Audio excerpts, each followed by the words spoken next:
देखो दूसरा हिसाब उसी का क्वेश्चन बैंक का होता है, निम्नलिखित में कौन सा अपरिमेय संख्या है। निम्नलिखित में कौन सा अपरिमेय संख्या है। तो अपरिमेय संख्या के लिए हम लोग का जो वैसा कैसे करेंगे, तो सबसे पहले उसमें आभास संख्या जानना है। क्या जानना है? आभास संख्या। आभास संख्या वैसा होता है, वैसी संख्या होती है जो एक से कटे खुद से कटे, एक से कटे तो खुद से कटे। और वही आभास संख्या अगर रूट के अंदर हो, वही आभास संख्या अगर रूट के अंदर हो, उसको हम लोग आसानी से अपरिमेय संख्या कह सकते हैं। उसको हम लोग आसानी से क्या कर सकते हैं? अपरिमेय संख्या कह सकते हैं। तो जैसे देखिए हम लोग और कोई भी संख्या होता है जो कि उसका रूट का जो नहीं हटता है, कोई भी प्रक्रिया अपनाएंगे उसमें तो वो रूट का रूट रहिए जाएगा, रूट के अंदर वो संख्या रह जाएगा, तो वह भी संख्या या अपरिमेय संख्या कहलाता है। वो भी संख्या क्या कहलाता है? अपरिमेय। जैसे हम लोग ऑप्शन से देखते हैं, ये सब ऑप्शन से बनेगा। ऑप्शन ए नंबर देखना, रूट 17 है। कितना है? रूट 17। इसको हम कुछ भी करेंगे ना तो वो रूट 17 हटने वाला नहीं है, रूट 17 हटने वाला नहीं है। न तो इसमें गुना दिया कोई चीज़, न तो भाग दिया, न कुछ दी जाए। तो यही हम लोग का ऑप्शन में हो जाएगा, ए नंबर में आपका अपरिमेय संख्या। क्या आ जाएगा? अपरिमेय संख्या।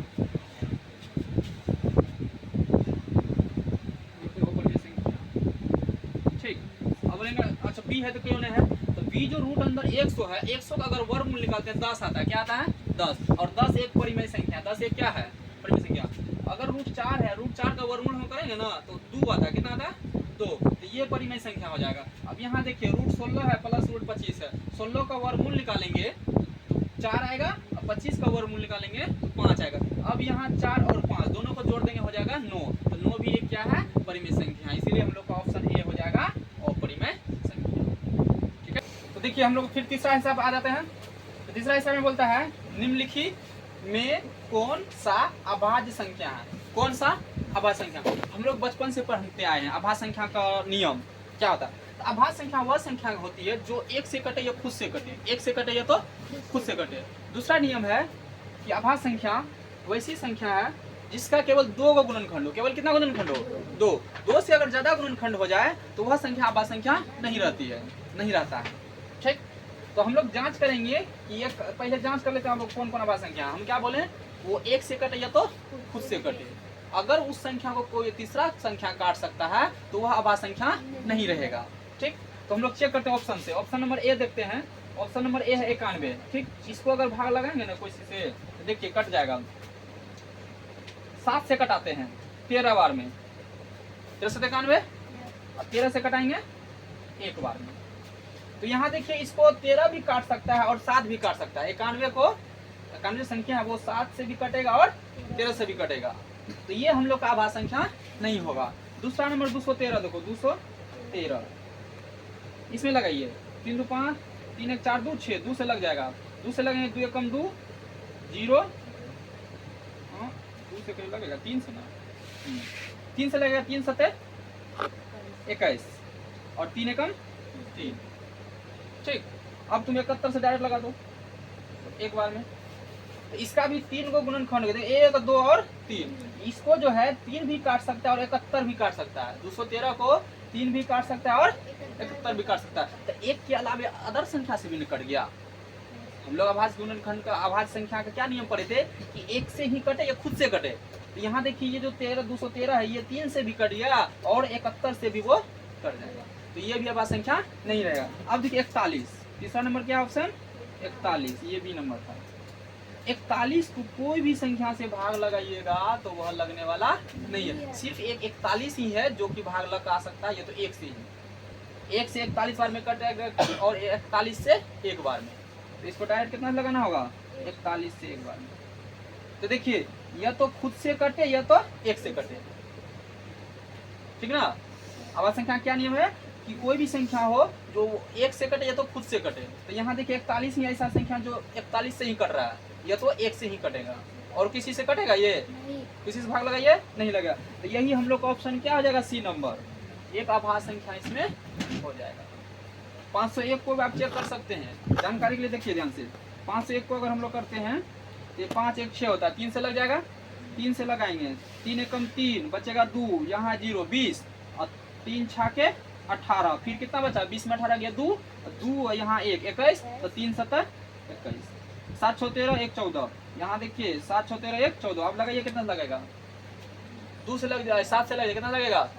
7 से लगेगा, देखो डायरेक्ट 167 से लगा सकते हो डायरेक्ट एक बार में, है कि नहीं। तो अब देखिए ये इसको 3 से भी कट रहा है, 167 से भी कट रहा है, 3 से भी कट रहा है, 167 से भी कट रहा है, इसलिए ये भी आवाज संख्या नहीं रहेगा। तो लेकिन हम लोग का ऑप्शन पहले से 41 चुका, तो ऑप्शन क्या आ जाएगा 41। तो 4 नंबर हिसाब पढ़ेंगे, 2 लगातार संख्याओं का मोसो है। ये बहुत आसान है हिसाब है, ठीक समझिए, थोड़ा ठीक समझ में आ जाएगा। 2 लगातार संख्याओं का मोसो, पहले हम जानेंगे 2 लगातार संख्या क्या होता है, कौन कौन संख्या लेंगे, ठीक ना। ये तो हमको पता याद नहीं है कौन सा 2 लगातार संख्या लीजिए, खाली बोला 2 लगातार संख्याओं का मोसो क्या होगा। ठीक, देखिए हम लोग ऐसे भी कर सकते हैं। सबसे पहले देखिए 1 और 2, 1 और 2, ये भी 2 लगातार संख्या है, इसका भी मोसो निकाल सकते हैं। ये तो देखिए अगला हल लेते हैं 2 और 3, 2 और 3, ये भी 2 लगातार संख्या है, इसका भी मोसो चेक कर सकते हैं। ऐसे अगला लेते हैं 2 और 3 और 4, 3 और 4, ये भी तो लगातार संख्या है। अच्छा 11 और 12, ये भी तो लगातार संख्या है। तो बोलता है इसका मोसो क्या होगा, इसका मोसो क्या होगा। तो मोसो लगाने के लिए हम लोग छोटका से बड़का में भाग लगाते हैं। छोटका से बड़का में क्या करते हैं, भाग लगाते। अगर 1 से 2 में भाग लगाएंगे, 2 बार में कटेगा, 2 आ जाएगा। तो जिससे वो संख्या कट जाए, जिससे वो संख्या पूरा पूरी, वही मोसो होता है, वही क्या होता है, तो मोसो। तो मोसो यहाँ क्या निकल गया, 1, मोसो कितना निकल गया। इसी को चेक करते हैं 2 और 3 को, इसको मिटा देते हैं। 2 और 3 को मिला लेते हैं, 2 से लगाएंगे 3 में, तो 2 एकम 2, कितना बच्चा 1। अब 2 से तो 1 में नहीं लगेगा, अब 1 को घेर देंगे, 2 उतार लेंगे, तो 1 से 2 में कितना बार में लगेगा, 2 बार में, खत्म। तो क्या बोले, जिस संख्या से लास्ट में पूरा पूरी कट जाए, जिस संख्या वो लास्ट में पूरा पूरी कट जाए, वही से क्या आता है, मोसो होता है, वही क्या आता है, मोसो। तो यहाँ मोसो कितना हो जाएगा 1। अच्छा इसमें देख लेते हैं 3 और 4 में, 3 से लगाते हैं 4 में, 3 एकम बचेगा कितना। अब 1 से 3 से 1 में लगेगा, तो 1 को घेर देंगे, 3 ला देंगे वहाँ से, तो कितना बार में, 3 बार में कट गया। यहाँ भी मोसो कितना आ गया, 1। तो देखिए हर एक स्थिति में मोसो 1 आ रहा है, हर एक स्थिति में क्या आ रहा है। तो हमको इस यहाँ से निष्कर्ष निकलता है, यहाँ से पता चलता है कि कोई भी 2 लगातार संख्या लेंगे तो उसका मोसो हमेशा 1 आएगा, चाहे वो कोई भी संख्या हो, कहीं से भी शुरू हो जाए। 2 लगातार संख्या का मोसो कितना हो जाएगा, 1 हो जाएगा। ठीक है, उतारिए ऑप्शन नंबर हम लोग का डी। 5 नंबर पढ़ेंगे। देखिए 5 नंबर हिसाब है, निम्नलिखित में कौन सा परिमेय संख्या, निम्नलिखित में कौन सा परिमेय संख्या है। तो ऑप्शन है हम लोग का अंडर रूट 1/144, फिर बी नंबर में अंडर रूट 50/500, फिर अंडर रूट 32 और ये 5 + रूट 5। तो हम लोग ऐसा सब हिसाब है ना, सिर्फ ऑप्शन से ही चेक करते हैं, इसका कोई नियम तरीका नहीं होता। डायरेक्ट ऑप्शन बनाते हैं, ऑप्शन चेक करते हैं कौन कौन संख्या परिमेय संख्या है। ठीक ठीक, अब देखते हैं पहले हम लोग ऑप्शन चेक करते हैं। हम लोग के अंदर क्या है, रूट अंडर 1/144। रूट का मतलब था वर्गमूल, रूट का मतलब क्या था, वर्गमूल। तो हम लोग एक का वर्गमूल है, 1 का वर्गमूल निकालेंगे, 1 का 144 का वर्गमूल निकालेंगे तो 12। तो 1/12। अब हम लोग पढ़े परिमेय संख्या, वैसी संख्या जो जिसको हम लोग P/Q के रूप में लिख सकते हैं, जिसे हम P/Q के रूप में लिख सकते हैं। तो ये हम लोग का पहले से ही P/Q के रूप में आ गया, तो यही हम लोग का क्या आ जाएगा, परिमेय संख्या हो जाएगा। यही क्या आ जाएगा, परिमेय संख्या हो जाएगा। ठीक, ऑप्शन हम लोग का नंबर ए ही हो गया। हाँ, लेकिन आगे भी चेक कर सकते हैं कि क्यों ये हो सकता है, और दूसरा भी तो हो सकता है, दूसरा चेक करके जान लेते हैं। ऑप्शन हमारा ये मिल गया, हमारा हिसाब बन गया, लेकिन आगे सच में और कोनो है कि नहीं है, उसको भी हम लोग देख लेते हैं। तो देखिए अब क्या है आगे, 50/500, 50/500। देखिए ये 0 0 कटाइए, 5 से 1 बार में, 5 से 10 बार में, तो अंडर रूट हो गया 1/10। 1 का वर्गमूल निकालेंगे तो 1 आइए जाएगा, लेकिन 10 का वर्गमूल नहीं होता है, 10 का वर्गमूल नहीं होता है, पॉइंट में आ जाएगा। ठीक ना, ये रूट से हटा नहीं, ठीक, इसीलिए इसको ये अपरिमेय संख्या हो जाएगा। क्या जाएगा, अपरिमेय संख्या। तीसरा देखिए रूट 32, रूट क्या है 32। तो रूट 32 का हम लोग कहीं कुछ करेंगे तो इसका परिमेय, ये वर्गमूल इसका नहीं निकलने वाला, ठीक ना। और यहाँ भी देखिए 5 + रूट 5, ठीक ना। तो ये रूट 5 जो है इसका वर्गमूल होगा, नहीं होगा। तो ये भी एक अपरिमेय संख्या हो जाएगा, सी नंबर भी अपरिमेय संख्या हो जाएगा, और बी नंबर भी अपरिमेय संख्या। तो हम लोग को पूछा था परिमेय संख्या कौन है, तो ऑप्शन क्या निकल गया, 1 नंबर ए, 1/12। तो देखिए 6 नंबर हम लोग आ गए। 6 नंबर में सवाल है, किसी पूर्णांक p के लिए, किसी पूर्णांक p के लिए प्रत्येक सम पूर्णांक का रूप है, प्रत्येक सम पूर्णांक का रूप है। तो इसको हम लोग कैसे जांच करेंगे, ठीक ना। पूर्णांक बोलता है पी के लिए, किसी पूर्णांक, कोई भी पूर्णांक, पी का मान कुछ भी ले सकते हैं और देखेंगे वो कौन सा में सम संख्या, हमेशा क्या आ रहा है, सम संख्या। कोई भी ना पूर्णांक लेंगे, कोई भी संख्या लेंगे तो हमेशा उसका रूप जो है सम संख्या वाला रूप आना चाहिए। कौन सा संख्या वाला आना चाहिए, सम संख्या वाला आना चाहिए। तो ये भी हम लोग यहाँ ऑप्शन से चेक करेंगे। तो पहले पी का मान ले लेते हैं, क्या क्या ले लेते हैं, 1 ले लेते हैं, 2 ले लेते हैं, 3 ले लेते हैं, 4 लेते हैं। इसी तरह ये पूर्णांक हो गया 1 2 3 4 5 कोई भी संख्या, ठीक। अब हम लोग ऑप्शन ए को देखते हैं क्या है, 2p + 1, 2p + 1। तो यहाँ p का मान पहले 1 लेंगे, p का मान कितना लेंगे, 1। अगर हम लोग p बराबर 1 लेते हैं तो ध्यान दीजिए क्या आएगा इसका सोल्यूशन, 2 गुना p का मान 1 ले रहे हैं, 1 प्लस कितना 1, तो 2 एकम 2 प्लस 1 तो कितना हो जाएगा 3। अब बोलिए 3 सम संख्या है कि विषम संख्या है, विषम संख्या है, ठीक ना। तो अगर हम यहाँ p बराबर 2 लेते हैं, p बराबर कितना लेते हैं 2, तो फिर चेक करते हैं इसी को एक बार और, 2p + 1, तो 2 गुना p का मान 2 लिए और प्लस 1, तो 2 दूना 4 प्लस 1, तो 4 1 5। ये भी क्या आया, विषम संख्या आया। तो हम लोग को इससे पता चलता है कोई भी पूर्णांक अगर इस पे रखते हैं तो ये हमेशा विषम संख्या दे रहा है। क्या दे रहा है, विषम संख्या। तो ये सम संख्या का रूप नहीं होगा, सम संख्या का रूप नहीं होगा, ठीक ना। अब हम लोग इसको ऑप्शन बी से चेक कर लेते हैं, ऑप्शन डी को। तो बी में हम लोग क्या लिए, डी है। अब हम लोग p बराबर 1 रखते हैं, p बराबर क्या रखते हैं 1। तो p बराबर 1 रखेंगे, p ये है, p को तो रखेंगे तो 1 ही हो जाएगा। अगर p का मान 2 लेते हैं, अब p बराबर रखेंगे तो 2 हो जाएगा। p का मान 3 लेते हैं अगर, तो p का मान रखेंगे 3 हो जाएगा। तो यहाँ देखिए कभी सम विषम आ रहा है, कभी क्या आ रहा है, कभी विषम, कभी आगे सम आएगा। तो ये भी सिर्फ सम संख्या का रूप नहीं हुआ। अगला ऑप्शन देखिए सी चेक करते हैं। तो सी में है p + 1, p + 1। अब p का मान लेते हैं हम लोग 1, कितना लेते हैं पहले 1 लेंगे, कितना हो जाएगा p + 1 हो गया। तो p का मान 1 + 1 कितना होगा 2। अब फिर लेते हैं p बराबर 2 लेते हैं, कितना लेते हैं 2। तो p + 1 था, तो p का मान 2 लिया प्लस 1 कितना आ गया 3। अब p का मान अगर 3 लेते हैं तो क्या आएगा p + 1, तो p का मान 3 लिए ना, 3 + 1 कितना आ रहा है 4। तो देखिए यहाँ कभी 1 आ रहा, 2 आ रहा है, कभी 3 आ रहा है, कभी 4 आ रहा है। तो यहाँ भी सम संख्या आ रहा है, विषम संख्या वाला आ रहा है। तो ये सम संख्या का रूप होगा, कभी सी नहीं होगा। अब देखिए डी को हम लोग चेक कर लेते हैं, ठीक। तो डी में हम लोग का 2p क्या है 2p। तो यहाँ अब देखिए p बराबर 1 लेते हैं, p बराबर का मान कितना लेते हैं 1। तो p का मान 1 लेते हैं तो क्या होगा, देखिए 2p है, तो 2 गुना p का मान 1 लिए, तो 2 गुना 1 करेंगे कितना हो जाएगा 2 गुना 1 करेंगे 2 हो गया। अब फिर आप p का मान 2 ले रहे हैं, कितना ले रहे हैं 2।